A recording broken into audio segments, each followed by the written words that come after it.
કાર્યક્રમ કરું છું ને, પણ મારા મા બાપ મારી સાથે નથી.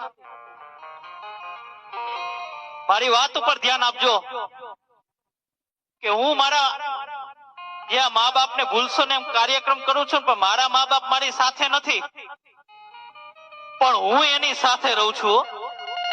મારા મા બાપ ની સાથે હું રહું છું, કારણ કે ઈ હતા ને ત્યારે જ હું અહીંયા સુધી પહોંચ્યો છું. બાપ ને મા બાપ ની કેવી તાકાત હોય ને, જીવતો જાગતો ઉદાહરણ દાખલો તમારી સામે બેઠો છે. કારણ કે ગઈકાલે મારે સાબરકાંઠા પ્રોગ્રામ હતો ને આજે અહીંયા ઈશ્વરિયા ગામને આંગણે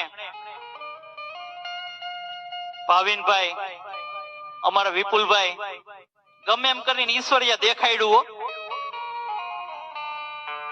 એટલા માટે ભૂલો ભલે બીજું બધું